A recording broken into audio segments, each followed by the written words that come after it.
오늘 하나님 주시는 말씀은 신약성경 마태복음 16장 24절 우리 한 목소리로 읽겠습니다. 이에 예수께서 제자들에게 이르시되 아무든지 나를 따라오려거든 자기를 부인하고 자기 십자가를 지고 나를 쫓을 것이니라. 아멘. 할렐루야. 반갑습니다. 오늘 특별히 청지기 헌신 주일 예배로 지키고 있습니다. 우리 교회가 하나님께서 임명해 주신 귀한 청지기들 한 명 한 명이 올 한 해 최선을 다해 본 재단을 섬기고 계시고 있습니다. 그래서 우리가 다시 한번 하나님 앞에 이 예배 가운데 우리 각자가 결단하고 작정하고 부족하고 연약한 우리지만 하나님이 주신 믿음의 분량대로 또 은사대로 또 하나님께서 우리에게 주신 그 부르심, 그 콜링이 있다면 그 콜링을 소중히 여기고 하나님이 주신 우리의 삶 속에 때로는 우리가 불가능한 많은 일들을 경험할지라도 하나님 앞에 기도하고 또 말씀으로 충만하고 성령 충만함 속에 우리가 살아갈 때 하나님께서는 하나님의 일을 위해 작정하고 결단하는 저와 여러분들을 그냥 내버려 두지 아니하시고 가장 좋은 길로, 가장 선한 길로, 그리고 여러분들이 아시는 것처럼 로마서 8장에 있는 바울 사도가 로마 교회에게 주시는 그 말씀들 하나하나, 여러분들 잘 아시는 그 말씀 있지 않습니까? 하나님을 사랑하는 자, 그 뜻대로 부르심을 입은 자들에게 모든 것이 합력하여 선을 이루신다 말씀하고 있습니다. 우리의 마음의 중심에 하나님을 사랑하는 것, 제가 사순절 기간을 통해서 수도 없이 강조했습니다.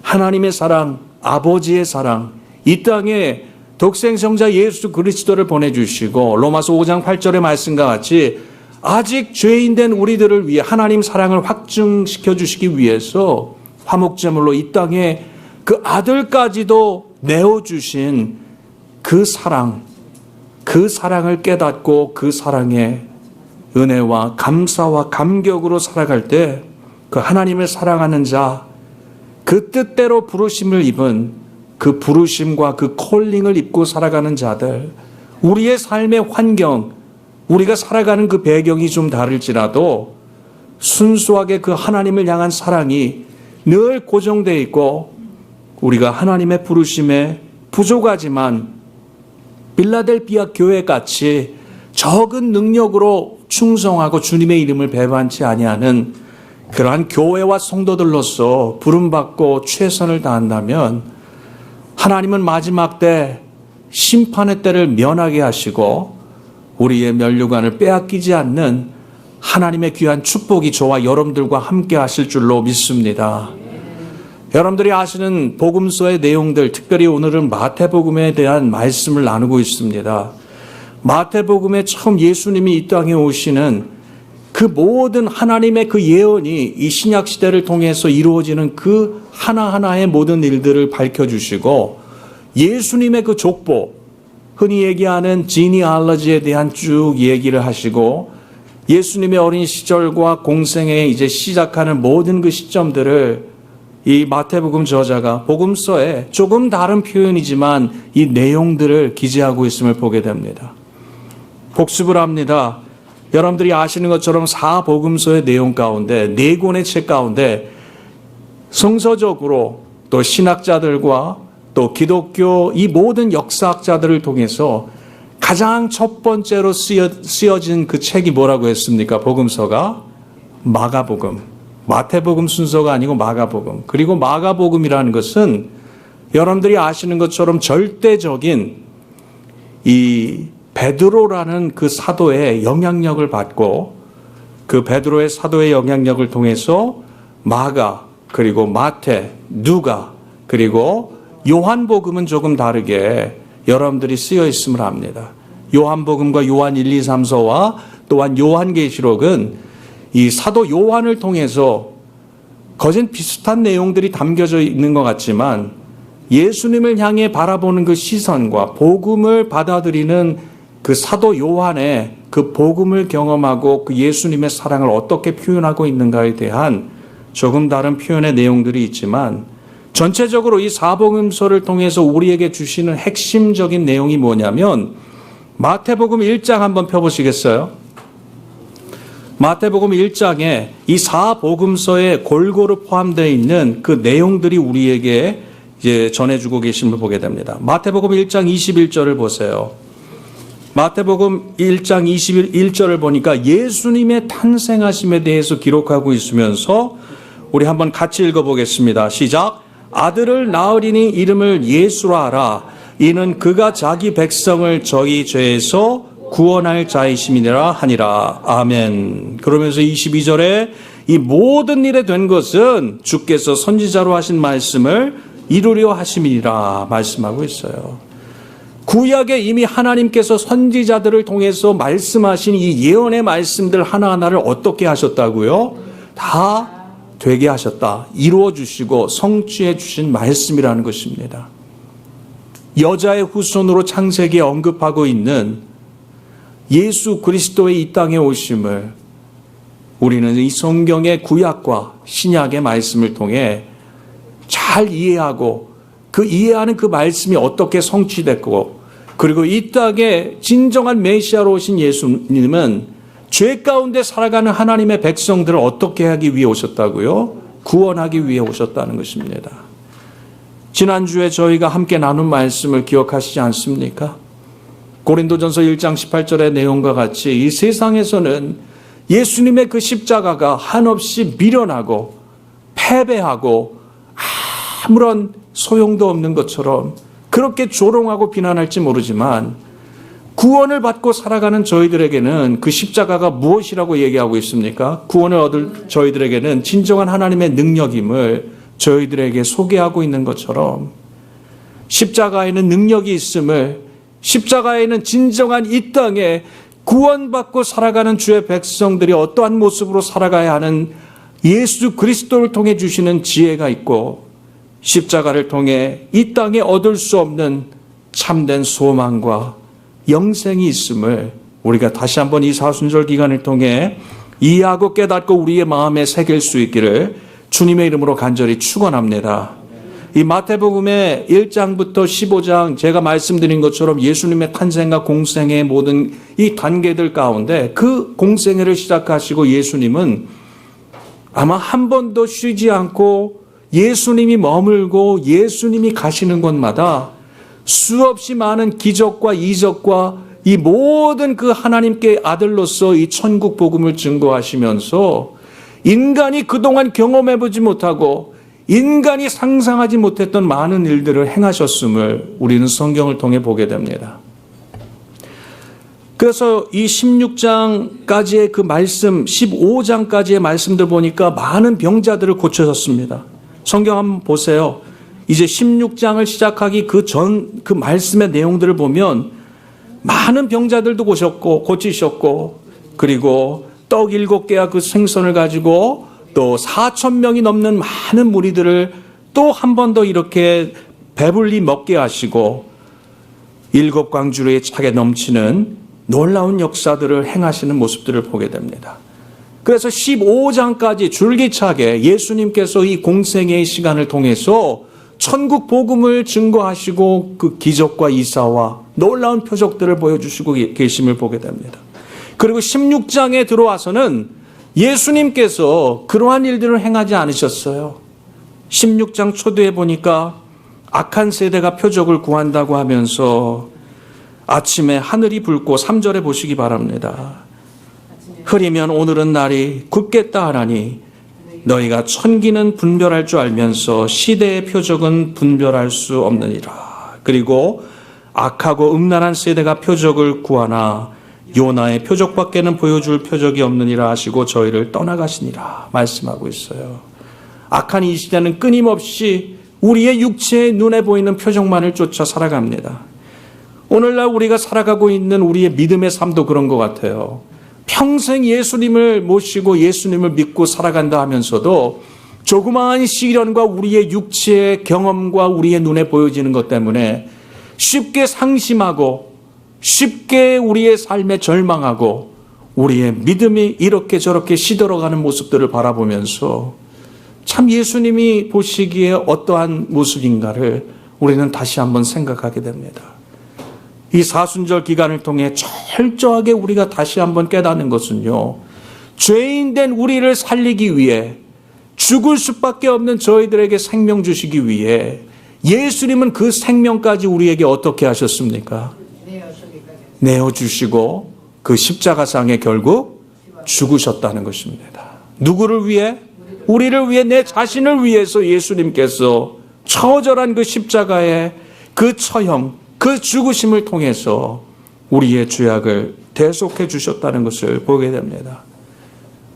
사람의 생각과 이 시대의 흐름에는 민감하지만 정작 오늘날 믿는 신자들이요, 영적인 분별력을 소유하지 못하고 이 세상을 쫓아 음란한 이 시대 속에 마치 우리가 기도할 때 금 나와라 뚝딱 하면 금이 나와야 되고요, 은 나와라 뚝딱 하면 도깨비 방망이를 후두르는 것처럼 우리가 원하고 바라는 것들을 성취해 주시는 그 분이 바로 하나님인 걸로 착각하고 하나님을 그렇게 저렇게 우리의 삶에 갖다 붙이며 살아가는 우리의 믿음의 정말 어리석은 모습들을 발견할 때가 있다는 것입니다. 사랑하는 성도 여러분, 특별히 이번 사순절, 오늘 이 청지기 헌신주일 예배를 통해서 영적으로 이 시대를 분별하며 나를 살리기 위해 오신 예수님을 우리의 마음에 진정한 메시아요 주인으로 모실 수 있기를 주님의 이름으로 간절히 축원합니다. 그래서 지난주에 이어 오늘도 이 사순절과 이 청지기 헌신주일을 통해서 주님께서 우리에게 기억나게 해주시는 것이 무엇일까? 말씀을 펴서 이렇게 묵상하며 살펴보니까요, 십자가 외에는 없다는 것입니다. 십자가에 담겨진 소중한 그 의미와 우리를 위해 주시는 귀한 그 은혜 없이는 주님 앞에 부름받은 저와 여러분들이 그 사명의 길을 걸을 수 없고 주님께서 맡겨주신 그 일들을 감당할 수 없다는 것을 깨닫게 된다는 것입니다. 오늘 말씀의 내용들을 여러분들이 기억하면서 오늘 본문에 이제 읽지 않았지만 16장에 기록되고 있는 내용들, 특별히 이 복음서의 중심적인 이 많은 것들을 보았고 경험했고 예수님을 통해서 은혜 받고 그 천국 복음을 들은 이 모든 베드로라는 인물을 통해서 이 사복음서가 대부분 다 쓰여졌고 많은 영향력들을 초대교회에 주었다는 것을 우리가 살펴보면서 오늘 16장에 보니까요, 변함없이 베드로에 대한 내용, 우리가 너무나도 잘 알고 있는 이 베드로의 신앙 고백에 대한 내용을 예수님이 말씀하고 계심을 보게 됩니다. 13장 13절의 내용을 보세요. 예수님께서 이제 제자들과 가이사랴라는 그 빌립보 지방에 머물고 계셨을 때 제자들에게 물어봅니다. 질문을 합니다. 나를 사람들이 누구라고 그렇게 이야기하더냐? 이 질문은 여러분들에게도, 우리 각자에게도 좀 드리고 싶은 질문이에요. 우리가 예수를 믿고 또 오늘 청지기로서, 재직으로서, 임직자로서 하나님께서 우리에게 맡겨주신 그 사명을 지켜나가는 자들로서 과연 우리는 예수님을 어떠한 분으로 고백하고 예수님을 어떠한 분으로 우리가 어떻게 인정하며 살아가고 있는가를 우리 각자가 한번 질문을 내 자신에게 던져주시기 바랍니다. 예수님을 그냥 허공에 늘 교회 가면 찾는 분, 교회 가면 설교 가운데 듣는 분이지 하며 한 주간의 삶 속에서 정말 까맣게 잊어버리다가 주일이 되면 이 예수님에 대해서 듣는 것이 여러분들의 삶이 혹시 아닙니까? 우리는 예수님을 어떻게 부르고 인정하고 그 예수님이 어떠한 분인가를 깨닫고 알고 살아가고 계십니까? 문자적인 예수님이 아니라 형식적인 하나님의 아들이신 예수님으로만 우리의 육신적인 입술로 고백하는 것이 아니라 오늘 베드로와 같이 16절 한번 같이 읽어보겠습니다. 시작. 시몬 베드로가 대답하여 가로되, 함께 읽겠습니다. 시작. 주는 그리스도시요 살아계신 하나님의 아들이시니이다. 베드로의 이 16장 16절의 고백. 주는 그리스도시요. 주는 그리스도시요. 우리가 성경을 보면 주님을, 예수 그리스도를 나의 주로 고백하는 자는 복되도다. 성경에서 말씀하고 있는 것처럼 예수 그리스도가 나의 주. 주라는 것은 어떤 의미입니까? 통치자, 주권자, 나를 다스리는 나의 왕이라는 것입니다. 나의 중심에 나를 지키시고 다스리는 분이 누구라는 거예요? 예수 그리스도이심을, 그 주, 예수 그리스도가 나의 주 되시고 그리스도 되시며 살아계신 누구의 아들이라고요? 하나님의 아들. 빌립보서의 말씀과 같이 하나님과 동등됨을 그냥 지켜온 것이 아니라 다 내려놓으시고 이 땅에 진정한 나를 살리기 위해 화목제물로 오시고, 결국 빌립보서의 바울 사도가 고백하고 있는 내용을 보면 십자가상에 어떻게 하셨다고요?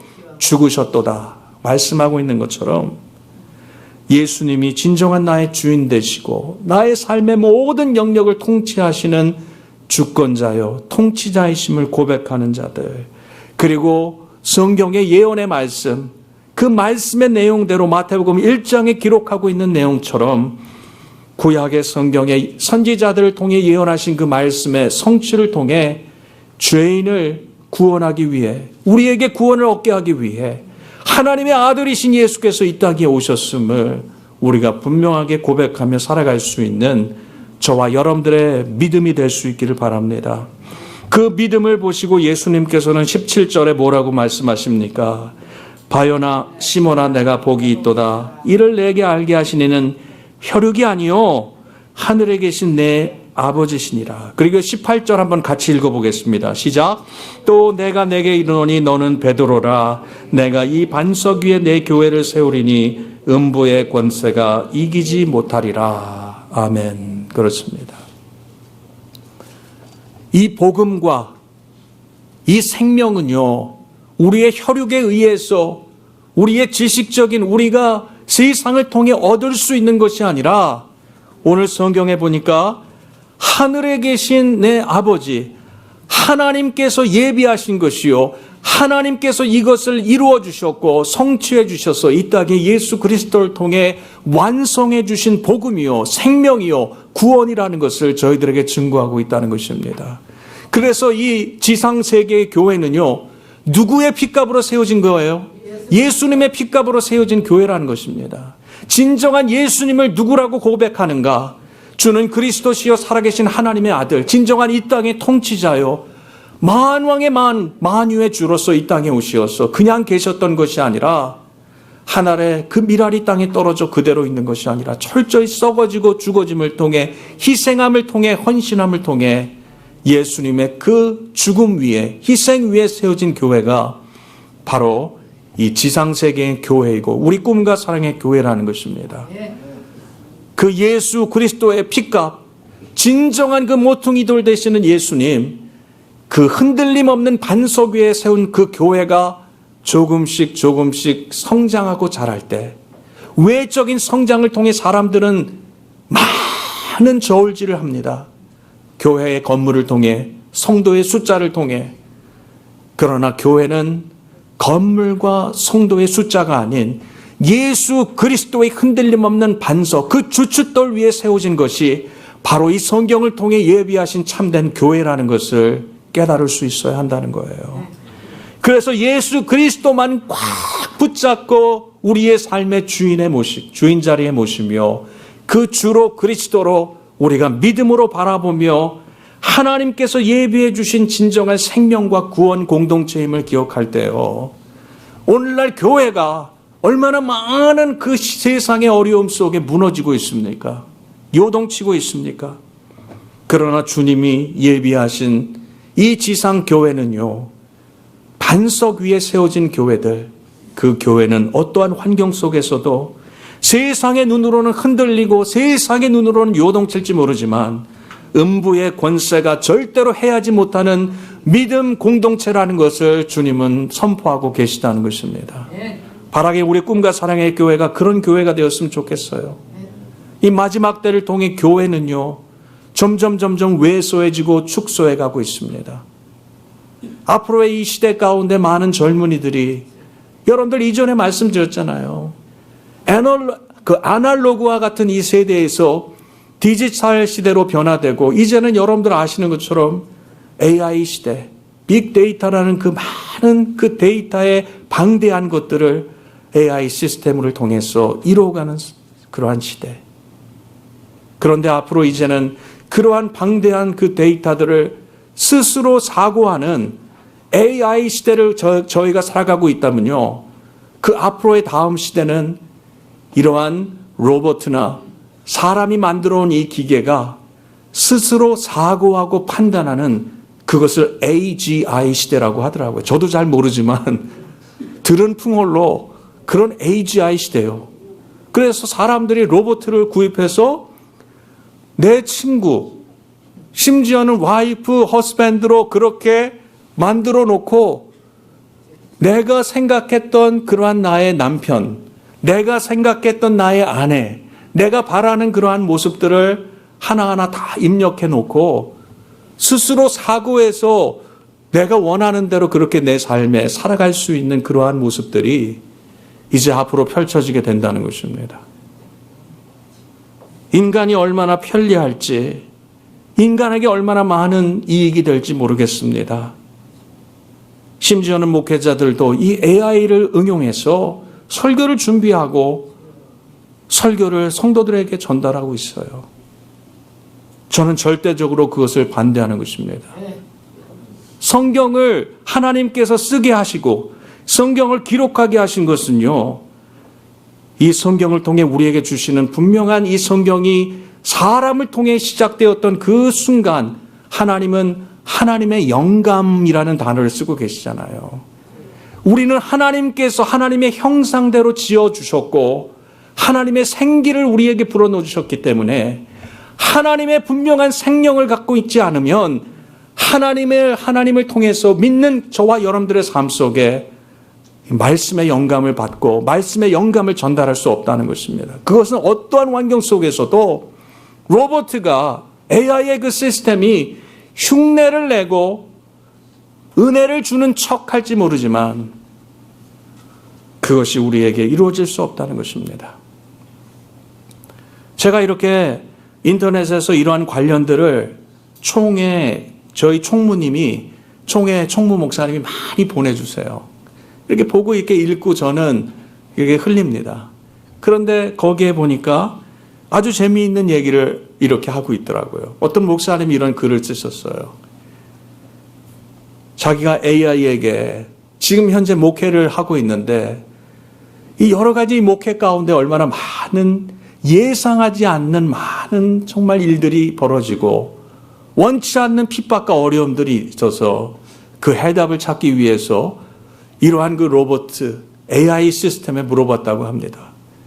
그 AI가 뭐라고 그 목사님에게 해답을 줬을 것 같아요? 뭐라고 해답을 줬을 것 같아요? 좋은 말로 얘기하자면 당장 그 직업을 포기하세요.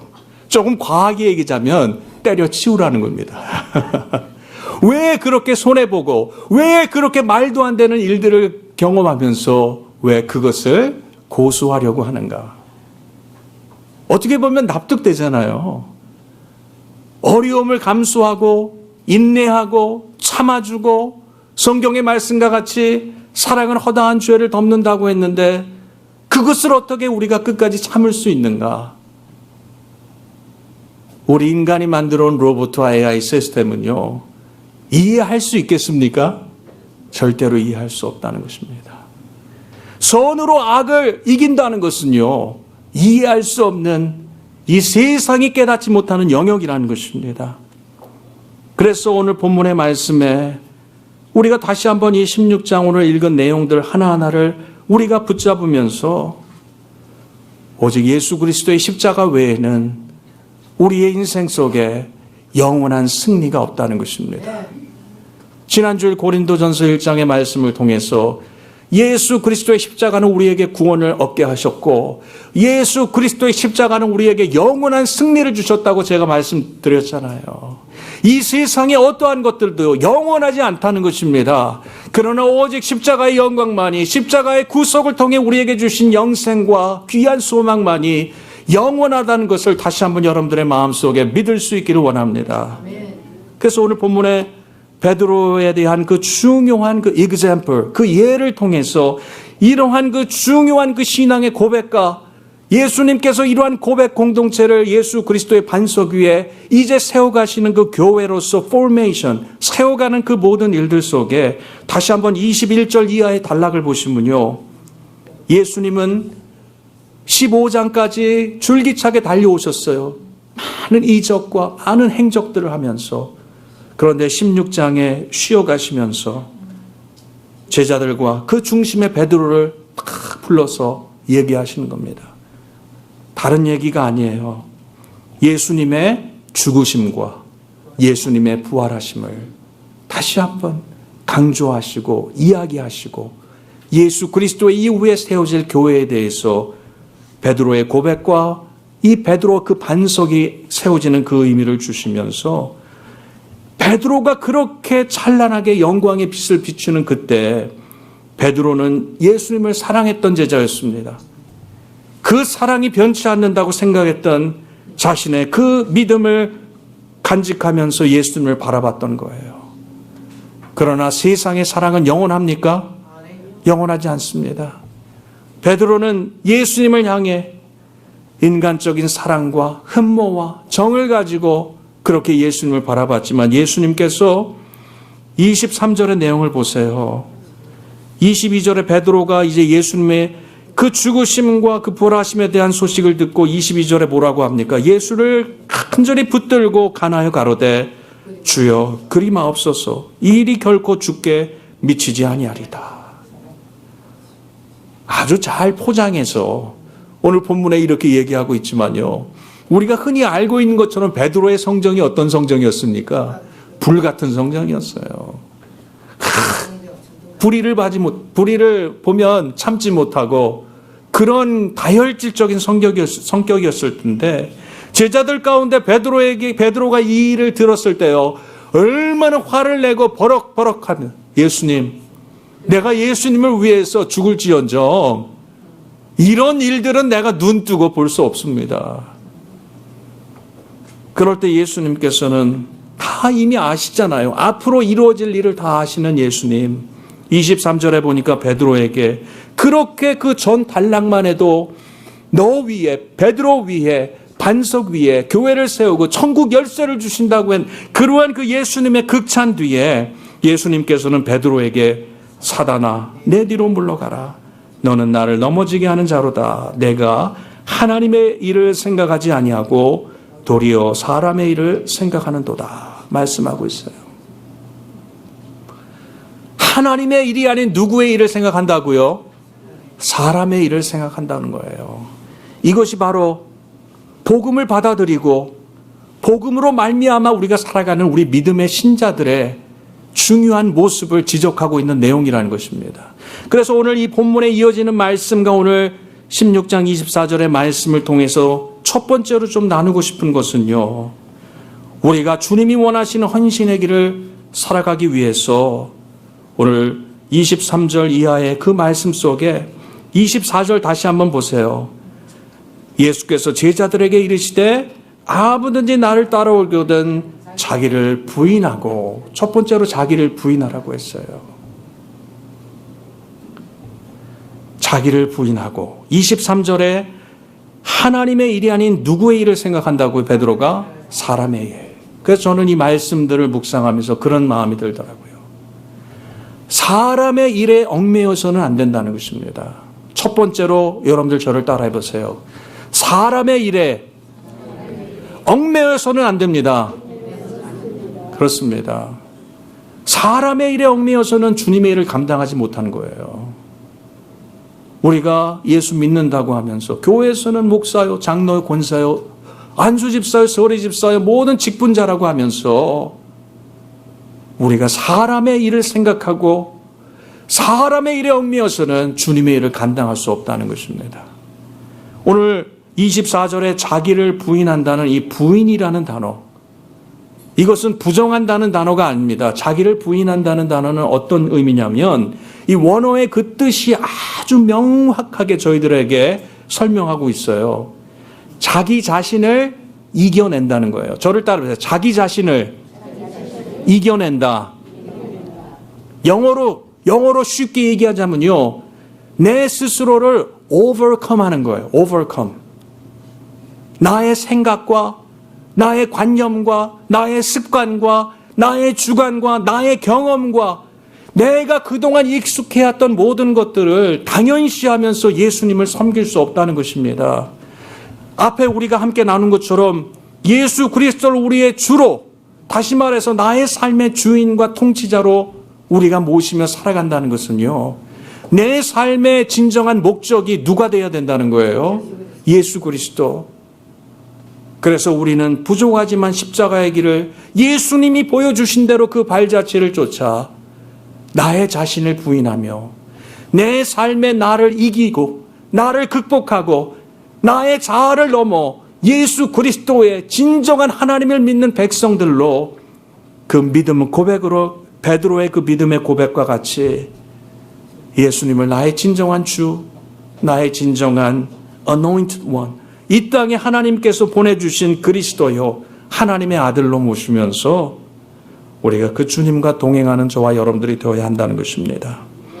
마태복음 10장 37절에 보니까 예수님이 제자들에게 전도하기 위해서 보내신 후에 어떤 말씀을 하시냐면요, 전도하러 예수님께서 보냈는데 전도가 쉽습니까? 어렵습니까? 어렵잖아요. 여러 가지 그 어려움들을 이제 경험하고 그 가운데서 이제 예수님께서 단락단락 넘어가시면서 결과적으로 34절 보세요. 마태복음 10장 34절에 보니까 예수님께서 내가 세상에 화평을 주러 온 줄 생각하지 말라. 화평이 아니요 검을 주러 왔노라. 오늘날 많은 사람들이요, 교회에서 복음이 변질됩니다. 예수 믿는다는 것을 잘못 오해하고 있어요. 예수 믿기 위해서 우리는 투쟁할 수 있어요. 진리가 아니면 어떻게 해야 됩니까? 용기를 내어서 그것을 과감하게 끊어내야 되고요. 쟁취해야 되고 싸워야 합니다. 옆에서 이단들이 판을 치는데 우리가 그것을 바라보면서 우리가 함께 싸우고 함께 대적하고 그것을 이기지 못한다면요, 그것은 진정한 교회 공동체, 진정한 예수의 사람이 아니라는 거예요. 그래서 교회마저도 예수 평생 믿었다는 사람들도, 목사님들이 모이는 그 노회와 총회마저도 이런 사고방식을 합니다. 좋은 게 좋은 거야. 잠잠해. 뭐 그렇게 나서. 이게 맞습니까? 제가 늘 여러분들에게 강조하는 것처럼 죽고 사는 일이 아니면 넘겨야 돼요. 옆에서 뭘 하다가 그냥 좀 작은 실수하면요, 그것을 꼬투리 잡아서 흔들 게 아니라 그냥 좀 유연하게 그럴 수 있지, 이것쯤이야 넘겨야 되는 거예요. 나에게 무례하게 하고 나를 서운하게 한 것 넘길 수 있어야 됩니다. 그러나 하나님 아들이신 예수님을 예수님이라고 하지 않고 이 땅에 예수님께서 주신 그 사랑은 우리에게만이 아니야. 동성애자들 얼마나 불쌍해. 그들도 임브레이스하고 품어주는 거 당연한 거 아니야? 왜 교회에서 그들을 정죄해? 정죄만 하는 것이 아니라 우리는 그들에게 하나님이 이 땅을 어떻게 창조해 주셨고 창조반 가운데서 지으신 인간이 어떠한 역할과 어떠한 본분을 갖고 있는가를 올바르게 말씀을 통해 어떻게 해야 됩니까? 가르쳐주고 전해주는 것이 오늘날 교회와 성도의 의무인 겁니다. 그런데 그냥 좋은 게 좋은 것으로 그렇게 교회와 이 시대의 믿음의 공동체들이, 교단과 노예와 모든 예수를 믿고 안다는 자들이 그렇게 포장하는 것은 잘못된다는 것입니다. 화평을 주러 예수님이 이 땅에 오신 게 아니에요. 끝까지 싸워서 십자가상에 그러한 처절한 그 죽음과 그러한 그 모든 조롱과 그 비난을 이기고 결국 우리에게 승리를 주시기 위해, 구원을 주시기 위해 말씀의 검, 성령의 검을 우리에게 주시고 싸우라는 것입니다. 그런데 그 싸움은요, 그냥 대구 아무에게나 그냥 들이받고 싸우라는 것이 아니라 악한 영들과의 영적 전쟁 속에 우리가 이 시대 속에 사탄과의 그 전쟁을 치러야 한다는 것을 말씀하고 있는 거예요. 그래서 그 일을 위해서 앞에 전도하는 그 일에 대해서도 쭉 설명을 하면서 35절에 예수님께서는 우리 인간이 이해할 수 없는 인간의 정적인 부분을 가운데서 이렇게 파생되고 이루어지는 그 부분까지도 예수님께서 좀 예민한 부분인데 터치하고 계시잖아요. 내가 온 것은 사람이 그 아비와 딸이 어미와 며느리가 시어머니와 불화하게 함이라. 이 말씀 잘 이해해야 돼요. 나는 시어머니와 불화하는 며느리인데 예수 잘 믿어. 예수님이 그렇게 하라고 했어. 그렇게 오해해서는 안 되잖아요. 그러니까 예수님께서는 이 말씀의 맥락들과 아까 우리가 나눈 말씀과 같이 베드로에게도 하나님의 일을 생각하기보다는 누구의 일을 먼저 생각한다고 했어요? 사람의 일. 사람의 일에 얽매여서는 안 된다는 것을 설명하시면서 사람의 원수가 자기 집안 식구니라. 탁 이거를 내놓으시고. 이거를 듣는 세상의 사람들은요, 예수님은 어떤 사람이라고 얘기할까요? 제가 봤을 때는 부모도 알아보지 못하는 배은망덕한 사람이라고 이렇게 포장할지 몰라요. 그러나 37절에 말씀하고 있잖아요. 아비나 어미를 나보다 더 사랑하는 자는 내게 합당하지 않고 아들이나 딸을 나보다 더 사랑하는 자도 내게 합당치 아니하고. 그러면서 말씀합니다. 38절과 39절에 자기 십자가를 지고 나를 쫓지 않는 자도 내게 합당치 아니하니라. 자기 목숨을 얻는 자는 잃을 것이요 나를 위하여 자기 목숨을 잃는 자는 얻으리라 말씀하고 있어요. 잘 이해해야 되잖아요. 이 말씀을 전체적으로 쉽게 이해하자면요, 우리의 삶 속에 구원받고 살아가는 자들, 진정한 새로운 생명 가운데 살아가는 자들, 우리는 이 세상 가운데 많은 사람들이 있지만요, 그냥 그런 사람들 가운데 한 사람이 아닌 것입니다. 하나님의 아들의 핏값으로 사신 새로운 생명을 품고 살아가는 특별한 존재라는 것을 믿으십니까? 그러한 존재로서 우리는 우리의 삶에 예수님 말씀하시는 거예요. 우선순위의 문제를 해결해라. 하나님보다 더 사랑하는 것은 무엇입니까? 우상이라는 거예요. 죄라는 것입니다. 깨달으라는 거예요. 극단적으로 예수님께서 이렇게 설명하셨지만 이것을 우리가 잘 받아들이고 이해해야 되잖아요. 세상은 이해하지 못합니다. 그러나 예수의 영으로 그리스도인으로 살아가는 자들은요, 이 말씀을 듣고 이해할 때 이해가 됩니까? 안 됩니까? 이해가 되는 거예요. 그것이 바로 예수를 정말 믿고 살아가는 자들과 그러하지 않은 자들의 다른 점이라는 것입니다. 목사님이 강단에서 설교를 합니다. 성령에 이끌려 때로는 특정한 누구를 치기 위해서 설교하는 것이 아니라 성령께서 그 순간 마음을 주시고 하나님의 말씀에 기초를 해서 주시는 책망의 메시지가 있을 수도 있고요, 깨달음의 메시지를 호되게 주실 때가 있어요.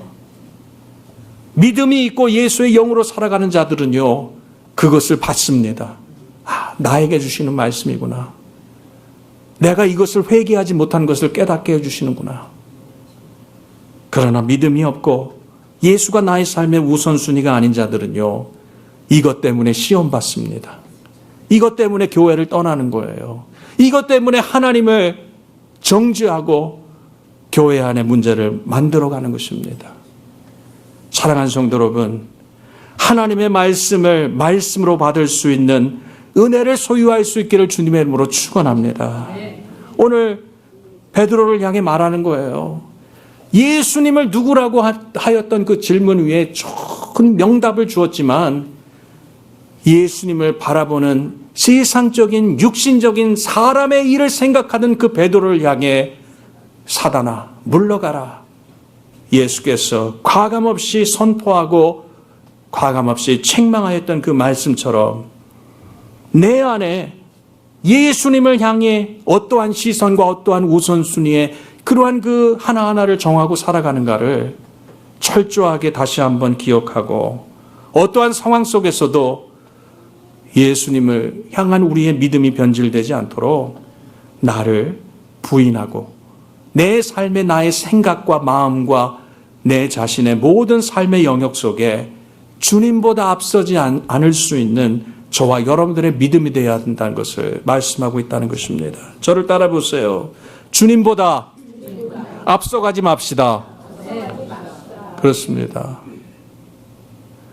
예수님께 기도하고 하나님께 기도했는데 하나님도 다 예비하심이 있고 생각하심이 있잖아요.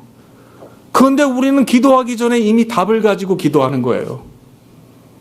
믿습니다. 주세요. 주셔야 합니다. 하나님은 지금 시점에서는 좀 한 타임 넘어서 광야도 경험하고 높은 산도 좀 간신히 올라가면서 허덕이면서 깨달음도 받는 수업이 필요하고 연단이 필요한데 무조건 달라는 거예요. 흔히 얘기하는 기복적인 신앙으로. 우리가 하나님보다 예수님보다 앞서지 않아야 한다는 것입니다. 우리에게 광야를 경험케 해주실 때는요, 하나님의 뜻이 계시다는 것을 알아야 한다는 것입니다. 여러 번 여러분들에게 말씀드렸잖아요. 히브리 단어의 광야라는 것은 미드바. 그걸 한국말로 좀 재미있게 표현하면 믿어봐. 누구를 믿어봐? 하나님 믿어봐. 광야라는 것은 정말 뜨겁고 춥고 배고프고 인간이 버틸 수 없는 것. 그러나 누구를 믿으라는 거예요? 하나님 믿음. 그래서 광야는 그 뜻 가운데 숨어져 있는 뜻이 무엇이냐면 듣는다는 것입니다. 누구의 음성을? 하나님의 음성을. 하나님의 뜻을 듣는 곳이 광야라는 거예요. 그냥 나에게 또 이런 광야를 주시는구나. 하나님 나를 미워하시는구나. 하나님 나를 외면하시는구나. 그런 생각이 아니라 하나님 뭔가 나에게 특별한 걸 주시기 위해 말씀하기 원하시는구나. 나를 광야로, 나를 기도의 골방으로, 나를 하나님 앞에 낙타 무릎으로 무릎 꿇게 하시는 데는 하나님의 계획과 그 뜻이 있다는 것입니다. 내가 뭔가 나의 스스로의 잘못을 overcome, 넘어가지 못하고 있구나. 오늘도 내가 사람에게, 내 성도들에게, 내 이웃에게 이렇게 사랑을 베풀지 못하고 온유함으로 대하지 못하고 악을 악으로 갚으며 살아온 나의 이러한 모관한 부분들을 깎아주시고 다듬기 위해서 하나님께서 나를 이러한 광야와 골방으로 인도해 주시는구나.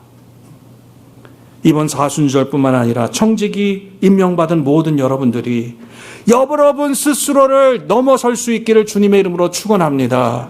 여러분들의 자아와 생각과 경험과 모든 그동안 여러분들에게 익숙한 것들을 여러분들이 넘어 하나님의 그 뜻에 순종하고 십자가의 길을 걸을 수 있도록 다시 한번 이 사순절 기간을 통해 하나님의 생각, 하나님의 일로 저와 여러분들이 충만한다면 하나님께서 저와 여러분들을 반드시 축복하시리라 믿습니다.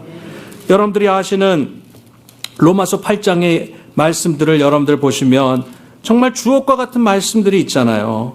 거기에 말씀의 내용에 보면 이제 그리스도 예수 안에 있는 생명의 성령의 법이 죄와 사망의 법에서 너를 해방하였다. 그러면서 4절에 보면 육신을 쫓지 않고 그 영을 쫓아 행하는 우리에게 율법의 요구를 이어지게 하려 하심이라. 그래서 늘 제가 여러분들에게 강조하는 것처럼 8장 5절에 보면 육신을 쫓는 자는 육신의 일을, 영을 쫓는 자는 영의 일을 생각하나니 육신의 생각은 사망이요 영의 생각은 생명과 평안이니라. 그러면서 아주 강한 어조로 바울 사도가 로마 교회에게 말씀을 증거하고 있어요.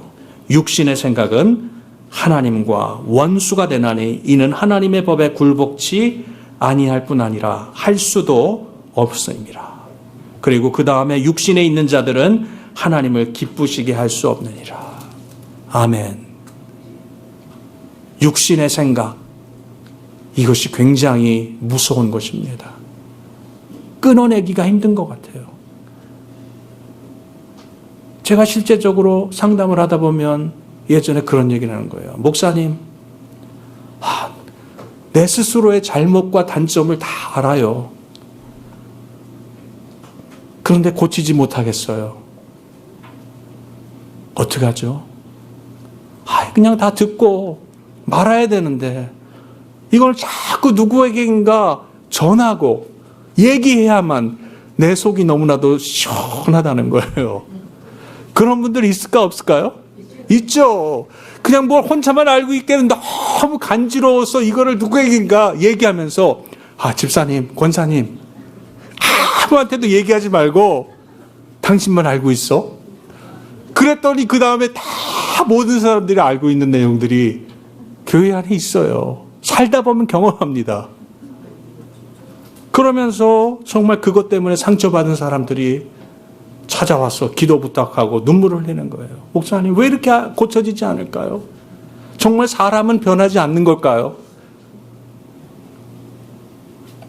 그런 푸념과 눈물을 흘리는 그런 때를 기억합니다. 이 세상의 사람은요, 사람을 변화시킬 수가 없어요. 우리의 죄의 싹은 무엇입니까? 사망하는 것입니다. 육신의 생각과 육신의 일은요, 로마서 8장의 말씀과 같이 하나님과의 원수가 될 수밖에 없고요, 하나님의 그 뜻에 굴복할 수 없고요, 하나님을 기쁘시게 할 수 없다는 것이 육신의 생각과 육신의 일이라는 것을 분명히 여러분들의 마음에 기억할 수 있기를 바랍니다. 그래서 오늘 본문에 예수님께서는 베드로와 그 제자들과 그 무리들에게 이 사람의 일, 사람의 생각과 나라는 그것을 철저하게 이겨내라. 그것을 이겨내지 못하면 나를 향해 진정한 주로 고백하며 살아갈 수 없음을, 십자가를 질 수 없음을 우리에게 설명하고 있다는 것입니다.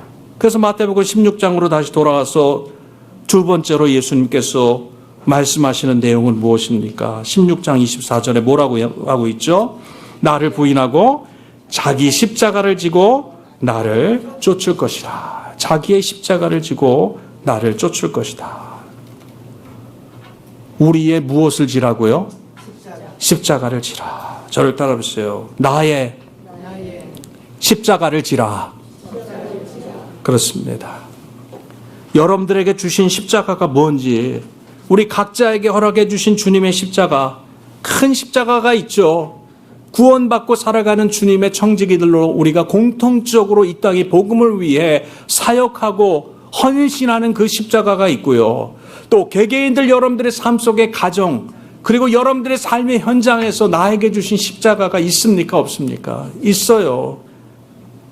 그 십자가를 지고 우리가 주님과 함께 동행하기 위해서는요, 베드로에게 말씀하신 것처럼, 따르는 제자들과 무리들에게 하시는 말씀처럼 철저하게 나를 이겨야 된다는 것입니다. 나의 세상적인, 나의 육적인 것을 오버컴하고 이겨내고, 그리고 우리의 십자가를 지고 주님을 따를 때 진정한 예수님의 제자로서 헌신된 길을 걸어갈 수 있다는 것을 말씀하고 있다는 것입니다. 사랑하는 성도 여러분, 우리 각자에게 주신 십자가가 있어요. 그런데 그 십자가를 사람들은 원합니까? 원치 않습니까? 원치 않아요. 고난의 길을 외면합니다. 그러나 예수님의 그 십자가의 의미를 우리가 성경을 통해 보면 고난과 죽음을 통해 이 땅에 진정한 구원과 소망을 이루어주신 것처럼, 여러분들이 아시는 것처럼 고난 없는 승리, 고난 없는 구원을 우리는 감당할 수 없다는 것을 저희들에게 설명하고 있습니다. 그래서 이 땅에 저와 여러분들이 하나님의 귀한 영광된 그 일들을 감당하기 위해서는 훈련받아야 돼요. 최선을 다해야 되는 거예요. 그래서 예수님께서 오늘 본문의 25절에 뭐라고 말씀하고 있습니까? 25절, 누구든지 제 목숨을 구원코자 하면 잃을 것이요, 누구든지 나를 위하여 제 목숨을 잃으면 찾으리라 말씀하고 있어요. 다시 한번 사명을 가지고 진정한 사명자요, 청지기로서 살아가기 위해서는 우리의 그 콜링과 그 헌신을 재규명해야 된다는 거예요.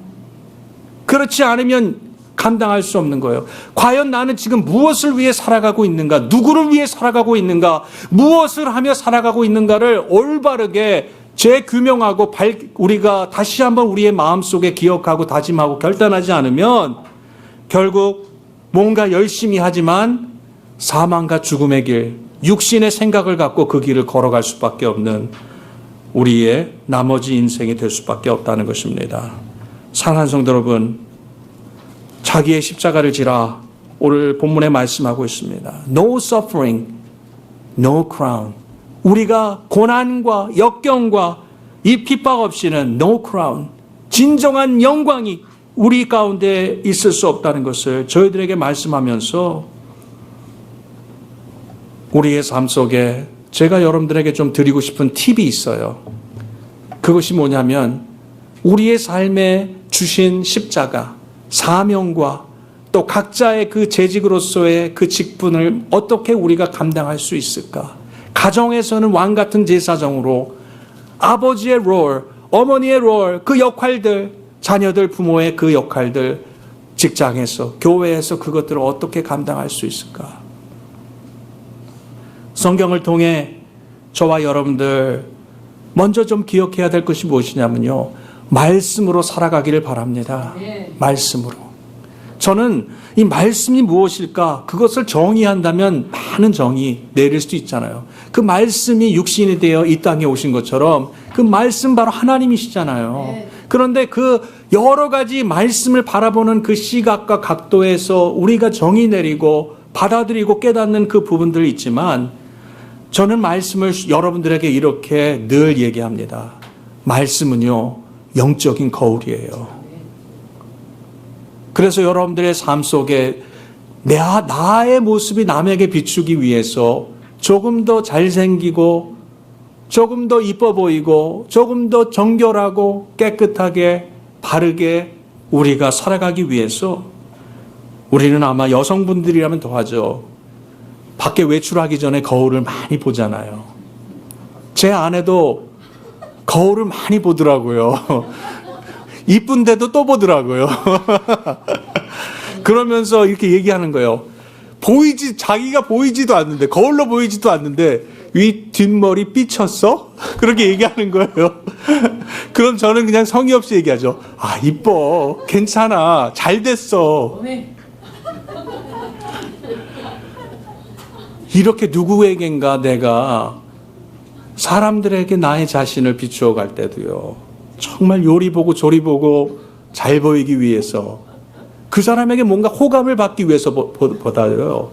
정말 내가 실수 없이 올바르게 보이기 위해서 노력하잖아요. 그런데 우리가 우리의 그 믿음의 삶 속에서 정직하고 깨끗하고 청렴하고 이것은 세상 사람들도 다 할 수 있는 거예요. 그러나 그것보다도 더 귀한 것이 무엇이냐면요. 예수님의 사람답게 예수님의 DNA를 가지고 살아가는 저와 여러분들, 참된 신자의 그 삶을 살아가고 참된 교회로서 존재하는 오늘날의 이 교회가 교회되고 성도가 성대되기 위해서는요. 우리도 열심히 거울을 좀 봐야죠. 하나님은 계속 우리에게 들려주시는 거예요.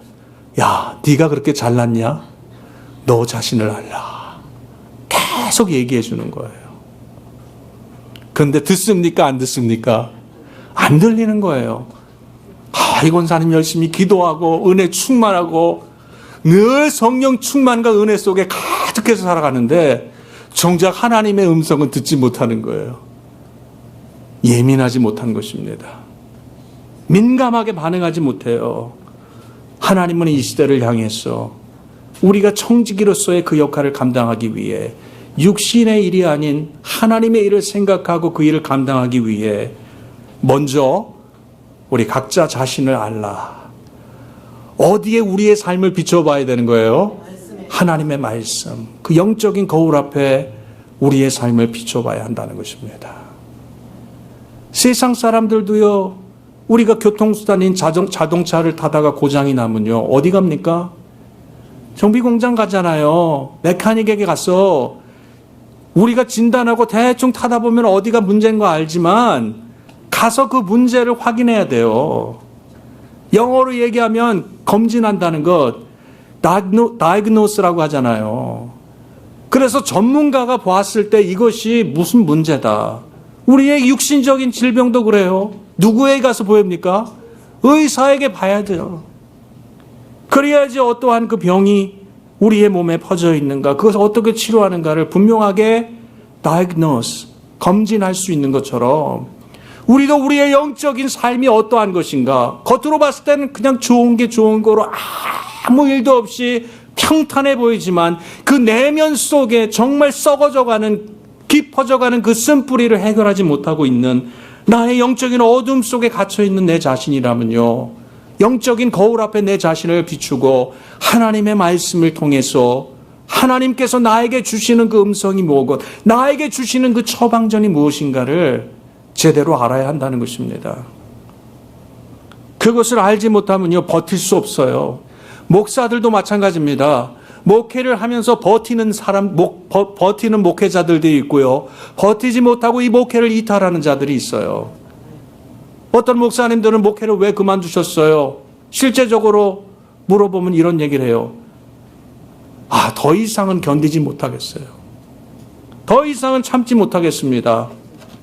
세상 말처럼 정말 더럽고 치사해서 이제는 목회 안 할래요. 그렇게 얘기하는 목사들이 많을까요? 많지 않을까요? 많습니다. 특별히 이민 목회를 통해서.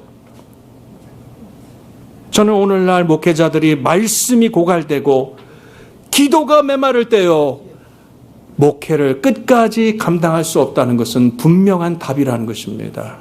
그래서 예수님께서는요, 영적인 거울 앞에 내 각자를 비추며 먼저 내 자신에게 주시는 그 말씀을 듣고 이제는 나의 방법이 아닌 하나님의 방법대로 저와 여러분들을 인도해 주시기 원하는 것입니다. 나의 방법이 아닌 누구의 방법대로? 하나님의 방법대로, 예수님의 방법대로. 마태복음 11장 한번 찾아보겠습니다. 이 말씀만 드리고 마칠게요.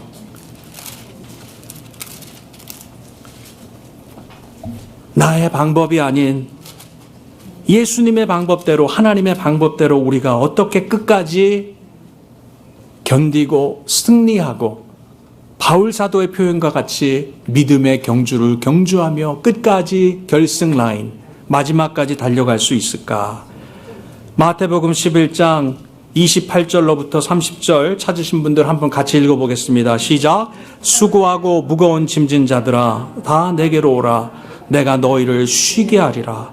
나는 마음이 온유하고 겸손하니 나의 멍에를 메고 내게 배우라. 그러면 너희 마음이 쉼을 얻으리니 이는 내 멍에는 쉽고 내 짐은 가벼움이라 하시니라. 아멘. 그렇습니다. 예수님께서 말씀하시는 거예요. 우리가 잘 아는 말씀이잖아요. 십자가를 지고 끙끙대면서 내가 원하는 내 방법대로, 내 고집대로 가면요, 끝까지 완주할 수 없는 거예요. 그러나 주님께서 늘 온유한 음성으로, 제가 늘 즐겨 사용하는 말씀이잖아요.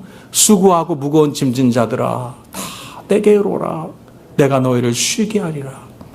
주님이 우리에게 예비하시고 주시는 생명은요, 그 안에 분명한 평안과 쉼이 있다는 것을 믿으시기 바랍니다. 그 쉼을 누려야 돼요. 만끽해야 돼요. 기뻐해야 됩니다. 주님 안에 살아가니까 외적으로 힘든 일이 있어도 내면에 주시는 성령의 기쁨과 환희가 있다는 거예요. 그래서 성경의 말씀을 통해서 야고보서 저자가 얘기하는, 베드로 사도가 얘기하는 그 환난과 그 많은 핍박과 어려움 속에서도 우리가 기뻐하고 즐거워할 수 있는 것은요, 나의 방법이 아닌 누구의 방법대로, 하나님의 주님의 방법대로 살아갈 때 우리가 지는 그 십자가가 주님이 나에게 가르쳐 주신 온유하고 겸손하고 정말 기쁨이 넘치는 그러한 십자가, 과거에는 너무나도 무거웠는데 30절의 말씀과 같이 어느 순간 주님의 방법대로, 하나님의 말씀대로 순종하며 살아가니까 육신의 눈으로 바라보았을 때는 감당할 수 없는 큰 일들이 항상 있는 것 같지만 영적으로 우리가 느끼는 것은요, 가볍고 기쁘고 신나고 즐거운, 늘 환희가 넘치는 저와 여러분들의 인생을 의미한다는 것입니다. 사랑하는 성도 여러분, 오늘 말씀을 통해서 청지기로서 헌신하는 저와 여러분들의 삶 속에 두 가지 드린 말씀 기억하세요. 사람의 일로 주님의 부르심과 주님이 주신 그 사명을 여러분들 거스르지 마시기 바랍니다. 사람의 일로 사람의 생각으로 나의 그러한 그 자아를 죽이지 못하는 그러한 모습으로 여러분들 얽매이지 마시고요. 자유롭게 하나님께서 여러분들에게 주시는 능력과 지혜와 권능으로 주님의 일을 잘 감당하시기 바랍니다. 여러분들이 지는 십자가가 무거울지라도 그때마다 하나님의 말씀을 향해 나가세요. 하나님의 말씀을 통해서 여러분들 새로운 생명이 나에게 있음을 기억하고 여러분들에게 힘 주신 이니 누굽니까? 오직 하나님, 오직 예수님이 나에게 힘 주시는 분이라는 것을 기억할 때 예수님의 방법대로 가르쳐 주신 대로만 하면 돼요. 그 방법대로 여러분들 걸어가신다면 저 천국을 향해 걸어가는 여러분들에게 산상수훈의 말씀과 같이 많은 사람들이 찾지 않는 좁은 길과 좁은 문을 통과하는 십자가를 지고 저와 여러분들이 걸어가는 그 길이, 그 길은 분명한 생명이 있음을 여러분들 확인하고 주님께 영광 돌릴 줄로 믿습니다.